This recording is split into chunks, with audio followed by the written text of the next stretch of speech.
अस्सलामु अलैकुम dear student. Previous lecture में हमने बात की थी एप्लीकेशन, जिसको हम एडवांटेजेस भी कह सकते हैं, ऑफ डायमेंशनल एनालिसिस के।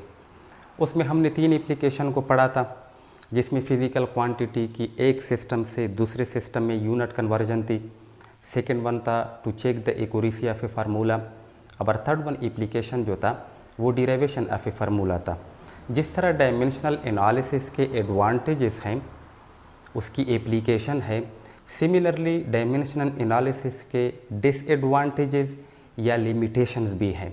तो आज इसी लेक्चर में, जो कि लास्ट पार्ट है इसी चैप्टर का, क्लास 11 के लिए chapter number 1 unit and measurement का, तो आज हम डायमेंशनल एनालिसिस की लिमिटेशन को पढ़ेंगे कि डायमेंशनल एनालिसिस के कौन कौन से लिमिटेशंस हैं। तो आइए चलते हैं टॉपिक की तरफ। तो डियर स्टूडेंट, डायमेंशनल एनालिसिस की जो फर्स्ट लिमिटेशन है, जिसको हम डिसएडवांटेज भी कहते हैं, वो ये है, sometimes in equation which is dimensionally correct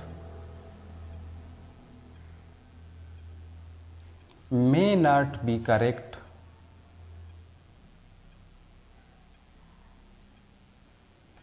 actually।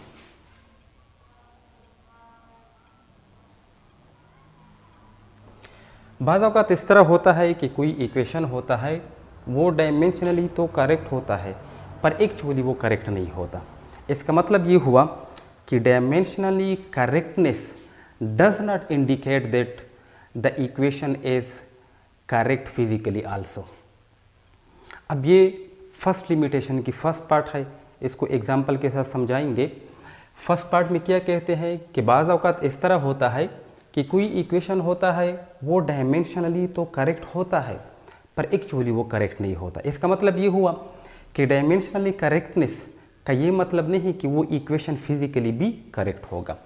Second part उसका ये है कि अगर कोई इक्वेशन है वो डायमेंशनली रॉन्ग है, अगर कोई इक्वेशन डायमेंशनली रॉन्ग है,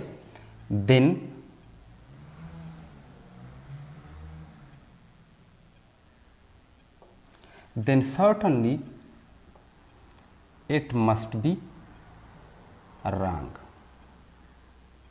अगर कोई इक्वेशन डायमेंशनली रॉन्ग है तो यकीनी तौर पर वो रॉन्ग ही होगा। फर्स्ट पार्ट और सेकंड पार्ट, इन दोनों को अब एग्जाम्पल की मदद से समझने की कोशिश करते हैं।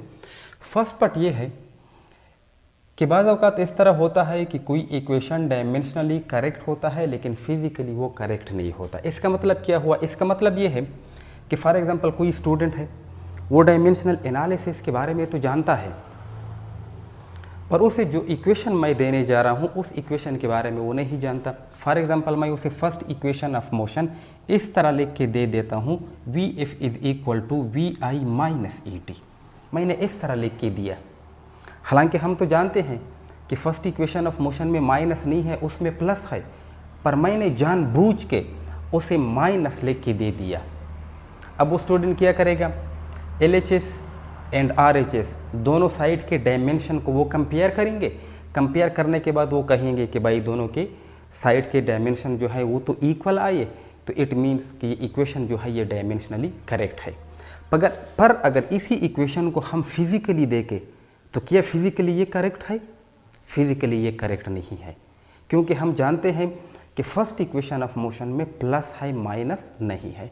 तो फर्स्ट पार्ट का, फर्स्ट लिमिटेशन की फर्स्ट पार्ट का यही मतलब है कि बाज़ औक़ात इस तरह होता है कि कोई इक्वेशन है वो डायमेंशनली तो करेक्ट आता है पर फिजिकली वो करेक्ट नहीं होता। अब डायमेंशनली ये रिलेशन करेक्ट है, पर अगर हम फिजिकली इस रिलेशन को देखें तो ये करेक्ट नहीं है। या अगर हम सेकेंड इक्वेशन को इस तरह लेके वी आई टी प्लस 1/2 को हम छोड़ देते हैं ई टी स्क्वायर, इस तरह लिख के दे दे, अगर डायमेंशनली हम इसको चेक करें तो दोनों साइड के डायमेंशन तो सेम आएंगे, डायमेंशनली तो ये करेक्ट है, पर अगर हम फिजिकली इस रिलेशन को देखें तो फिजिकली ये करेक्ट नहीं है, क्योंकि 1/2 मिसिंग है। थर्ड वन, अगर हम टाइम पीरियड की बात करें सिंपल पेंडुलम की, अगर इस रिलेशन को मैं इस तरह लिखूँ L/G/√, डायमेंशनली चेक करते हैं तो दोनों साइड के डायमेंशनल फार्मूला इक्वल आते हैं, तो हम कहते हैं डायमेंशनली ये करेक्ट है। पर फिजिकली ये रिलेशन जो है ये करेक्ट नहीं है, क्योंकि यहाँ पर 2πg है वो मिसिंग है। तो फर्स्ट लिमिटेशन के फर्स्ट पार्ट का ये मतलब है। अब सेकंड पार्ट जो है कि अगर कोई इक्वेशन डायमेंशनली रॉन्ग है then certainly it must be wrong, तो यकीनी तौर पर ये गलत ही होगा। यानी अगर मैं इस रिलेशन को इस तरह लिखूं t = 2πLm/g/√,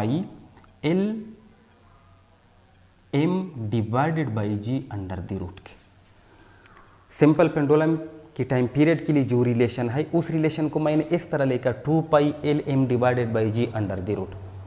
अब अगर हम दोनों साइड के डायमेंशन को चेक करते हैं तो दोनों साइड के डायमेंशन अनइक्वल आएंगे, वो आपस में इक्वल नहीं होंगे। तो डायमेंशनली ये रिलेशन रॉन्ग है, तो ये रिलेशन सर्टनली यकीनी तौर पर गलत ही होगा।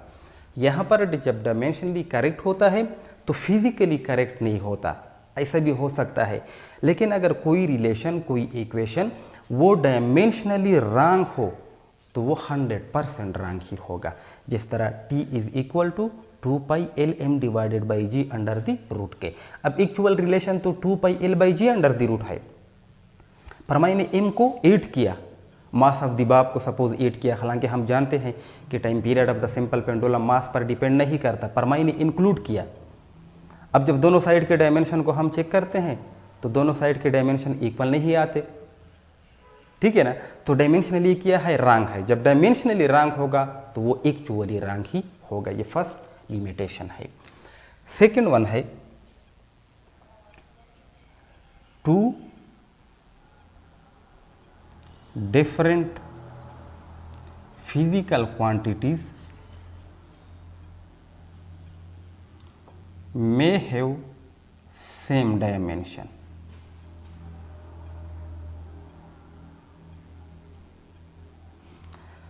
Two different physical quantities may have same dimension। दो different physical quantities, ऐसा हो सकता है, ऐसा है कि physical quantities different होती है पर दोनों का dimension same होता है। For example work, energy, torque, ये तीनों डिफरेंट फिजिकल क्वांटिटी है पर तीनों का डायमेंशन क्या है, सेम है। अब ये भी एक लिमिटेशन है डायमेंशनल एनालिसिस का। अब अगर आप पूछेंगे कि वर्क, एनर्जी, टार्क, इन तीनों के डायमेंशनल फार्मूला सेम है, ठीक है, पर ये लिमिटेशन क्यों है? ये लिमिटेशन इस वजह से है, हम समझने की कोशिश करते हैं कि दो डिफरेंट फिजिकल क्वांटिटीज़ उसका डायमेंशन सेम होता है। अब जब डायमेंशन सेम होता है, मैंने एग्जांपल दिया वर्क, एनर्जी, टार्क का, ये तीनों डिफरेंट फिजिकल क्वांटिटीज़ हैं, ठीक है ना, पर तीनों का डायमेंशन सेम है। अब ये लिमिटेशन क्यों है? सवाल इराइज होता है, क्वेश्चन इराइज होता है कि ये लिमिटेशन क्यों है। ये लिमिटेशन इस वजह से है कि अगर आपके पास ऐसा कोई रिलेशन हो जिसमें सपोज ये दो डिफरेंट फिजिकल क्वांटिटीज़ जिसका डायमेंशनल फार्मूला सेम है, ये दोनों क्वांटिटीज़ उस रिलेशन में इन्वॉल्व है, तो फिर ऐसी रिलेशंस को डायमेंशनल एनालिसिस का इस्तेमाल करके हम उसको डिराइव नहीं कर सकते। यानी अगर दो डिफरेंट फिजिकल क्वांटिटीज़ हो, दोनों का डायमेंशन सेम हो, और वो दोनों क्वांटिटीज़ किसी सिंगल रिलेशन में इन्वॉल्व हो, फिर उस रिलेशन को डायमेंशनल एनालिसिस की मदद से हम डिराइव नहीं कर सकते। थर्ड वन लिमिटेशन क्या है? Numerical constant.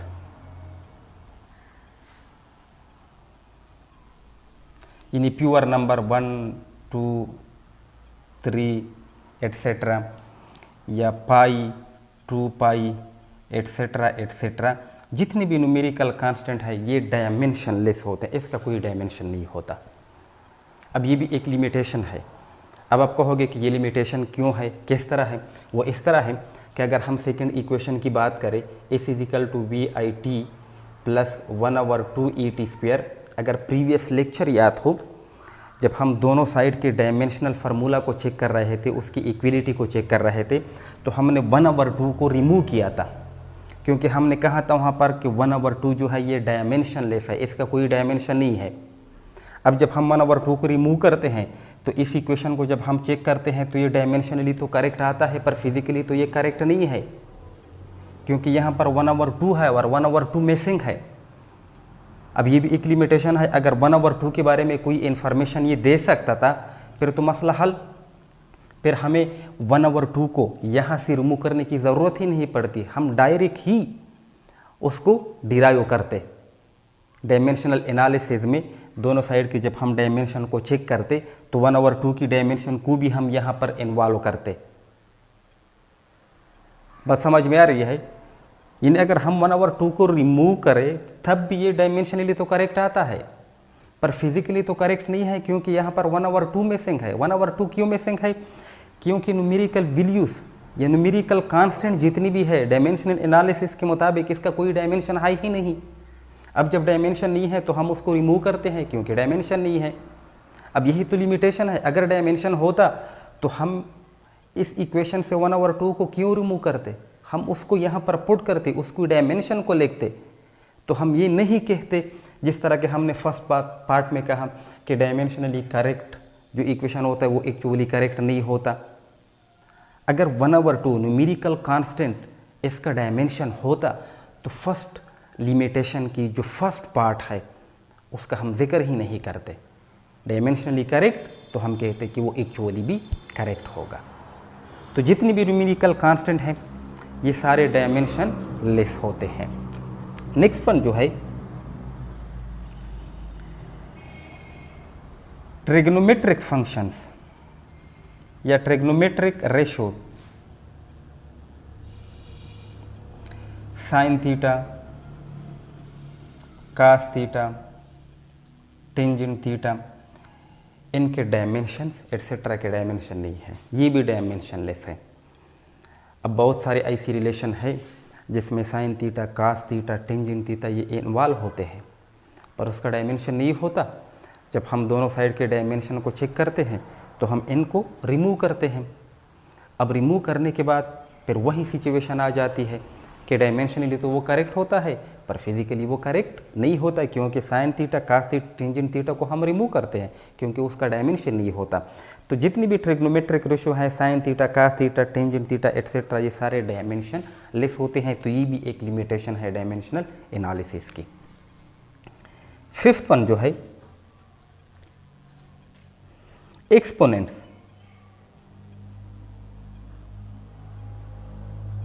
ई पावर एक्स, ये भी डायमेंशनलेस है। ई पावर एक्स भी डायमेंशनलेस है और साथ में ई के ऊपर जो एक्स है ये भी डायमेंशनलेस है। अब ऐसी भी रिलेशन है जिसमें एक्सपोनेंशियल फॉर्म होते हैं, तो एक्सपोनेंशियल फॉर्म जितनी भी एक्सपोनेंट होते हैं वो डायमेंशनलेस होते हैं। तो ये भी एक लिमिटेशन है, वही सिचुएशन आ जाती है जिस तरह के हमने इसमें बात की या फर्स्ट पार्ट में बात की कि एक्सपोनेंट जो होते हैं वो डायमेंशनलेस होते हैं। जब हम दोनों साइड के डायमेंशन यानी किसी भी रिलेशन की करेक्टनेस को चेक करते हैं, उसकी एक्यूरेसी को चेक करते हैं बाय यूजिंग डायमेंशनल एनालिसिस, तो हम ई पावर एक्स उसके जो पावर होते हैं उसको हम रिमूव करते हैं क्योंकि उसका डायमेंशन नहीं होता। फिर हमारे पास जो रिलेशन आ जाता है वो डायमेंशनली तो करेक्ट होता है पर वो फिजिकली करेक्ट नहीं होता। तो ये भी एक लिमिटेशन है डायमेंशनल एनालिसिस का। 6 नंबर पे हम लेते हैं लॉगरिथमिक फंक्शंस जो हैं, लॉगरिथमिक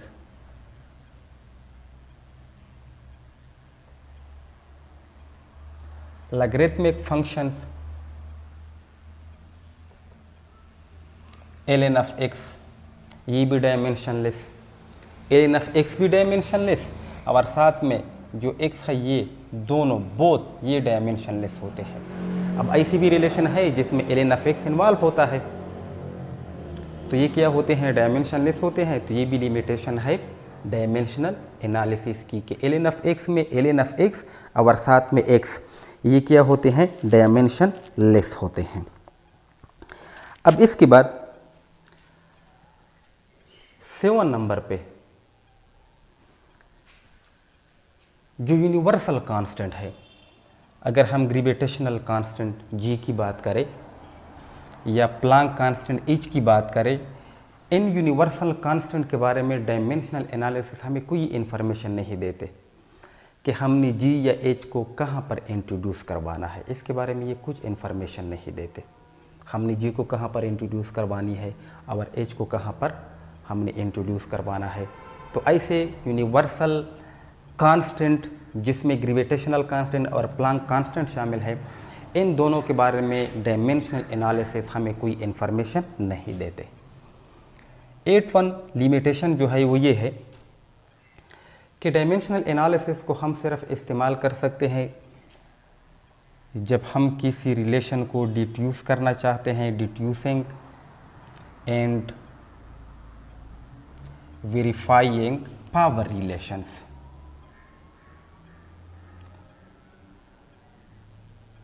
पावर रिलेशंस को वेरीफाई करने के लिए या डिड्यूस करने के लिए हम इस हम इस तकनीक का सहारा लेते हैं। इस तकनीक की मदद से हम उसको डिराइव करते हैं। पर अगर पावर रिलेशन में वही बात एक्सपोनेंट आ रहे हो, ट्रिग्नोमेट्रिक फंक्शंस आ रहे हो, तो फिर ऐसे केसेस में हम इस तकनीक को इस्तेमाल नहीं कर सकते। डिड्यूसिंग एंड वेरीफाइंग पावर रिलेशन के लिए हम इस तकनीक को इस्तेमाल करते हैं। पर अगर पावर में एक्सपोनेंशियल फॉर्म हो या ट्रिग्नोमेट्रिक फंक्शंस आ रहे हो, तो फिर इस दौरान हम इस तकनीक को इस्तेमाल में नहीं लाते या इस तकनीक की मदद से फिर ऐसी रिलेशन को हम डिराइव नहीं कर सकते। नेक्स्ट वन जो है 9th नंबर, वो ये है कि अगर आपके पास कोई रिलेशन हो, वो सम ऑफ प्रोडक्ट की फॉर्म में हो, सम ऑफ प्रोडक्ट्स, ऐसी रिलेशन को हम डिराइव नहीं कर सकते यूजिंग डायमेंशनल एनालिसिस। यानी अगर हम लेके AC = VIT प्लस 1/2AT², तो ये भी प्रोडक्ट है, ये भी प्रोडक्ट है।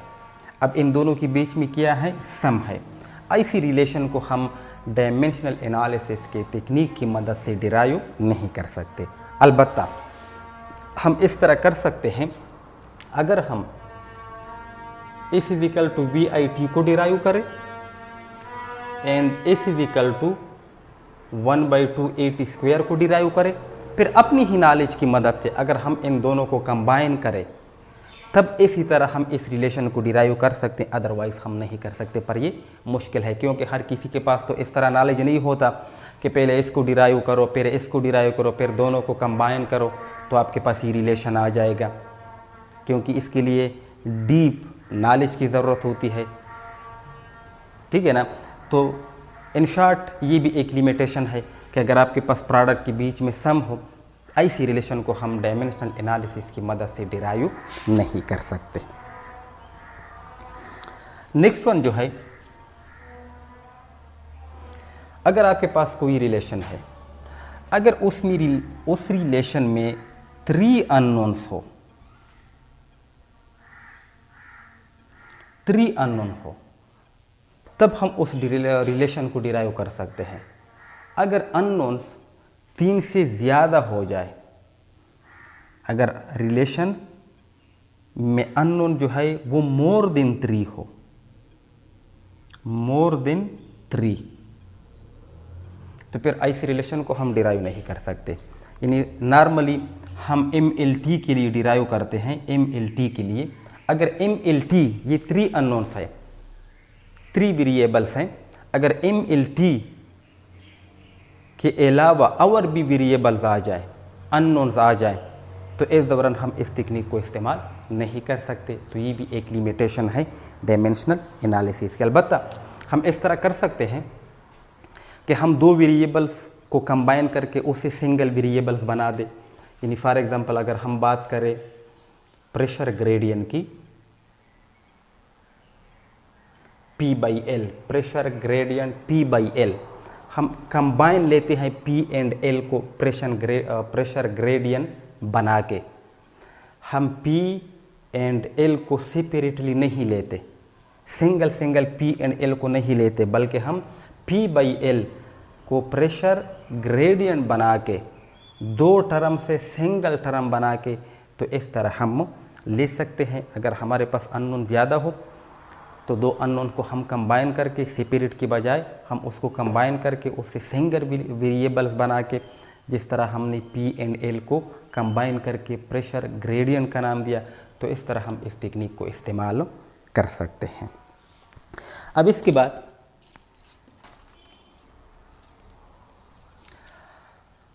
आमतौर पर लास्ट वन लेते हैं। इस टेक्निक को हम इस्तेमाल कर सकते हैं जब कोई क्वांटिटीज़ अदर क्वांटिटीज़ पर डिपेंडेंट हो, बट बाय मल्टीप्लिकेशन